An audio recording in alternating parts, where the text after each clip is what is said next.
So congratulations again. Congratulations too, my friend. Thank you. Let me see you. Let me see. I'm saying. Can I keep it real with you? You look so good. Just like you, my friend. So can you tell me, how did you get your confidence? Okay. I'd say I get mine naturally. Okay, but I think my outfit for the day sometimes gives a little bit of boost. I'll call it a confidence booster. Okay.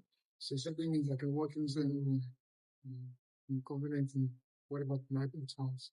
That is why I try as much as possible, to focus more on what I want. Okay. As much as you don't care, but I know they say how you dress is what you get to dress. It might look funny, but in the real sense of it, you can walk in some type of I say that guy is sharp. I say you go get him on it. True. So let me ask you, so when you want to pick up your outfit, do you go through a mental principle? How do you know when you want to pick up an outfit? Is there a mood for it? Trust me, my own is fun. Yes. I buy a lot of clothes, shoes. When I just pick. First thing I pick first. I wait pants. I usually tell on this pants, 60,000. So I look up in the other section. I can see something that looks like they might go on this. So when I put that on, I go to wear the shoes and I look at it. So you're like a visual person. Exactly. So visualize what you want to wear. I don't think I ever go in there. See, I'm waiting to go wear on Sunday. It's never happened. I know there's something in there. Let's just go and prepare. All right, let me ask you. So growing up, right? When did you realize you were this kind of confident person, or you were like a person where the outfit makes you stop it? Okay, I think before the whole outfit thing, then while I was in school, I used to do what's it called, debates and stuff. Okay. Yeah, so stuff like that. I started school very, very small. Jumpstart. You know the kind of guy like you're like 12 and you're in like SS2. And you're supposed to do like a debate with people like 17. So I think even before me being up and fashion, like rapping, my mother told me to be very confident. I'm always the youngest in the class. Jack and Peter, always the youngest. It's in classes. I think it's on chart. All right. So, if you were to look at your younger self right now, growing up, what kind of advice would you give your younger self? I'd say being more focused in life.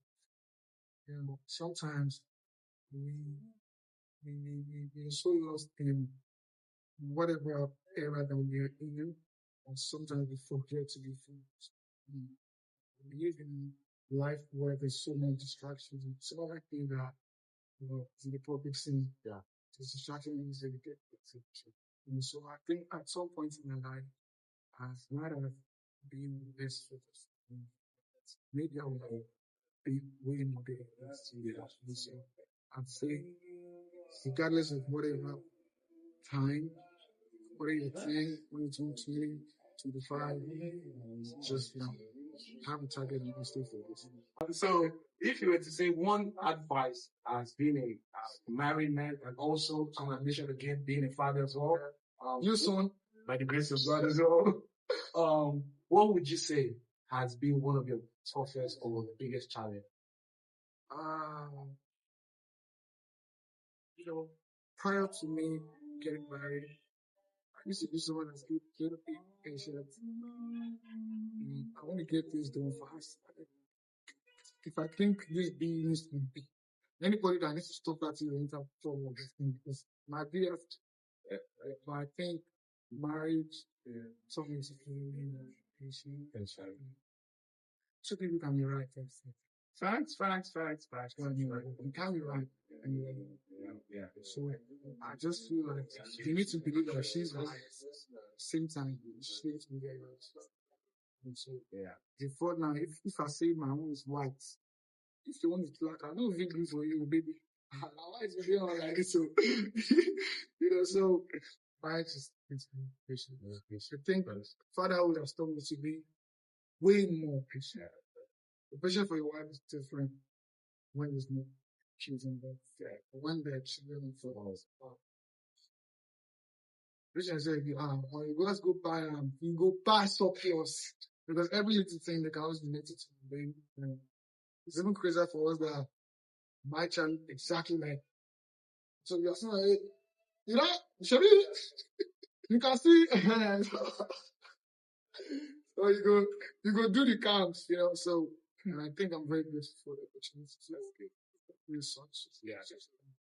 I really pray anyone watching this, you'll be able to witness the kind of peace and understanding that Yhemolee and I are trying to pass on to you. Yes, sir. Because it's not an easy journey, but I promise you. I don't want to tell them, but those who go say go to them, I say that this an amazing experience, bro. Requires a lot of patience. You heard it. If we can do it, you can do it. Exactly. Well, yeah, thank you so much. I really appreciate you. God bless. God bless. Thank you so much. Peace, guy. See you later.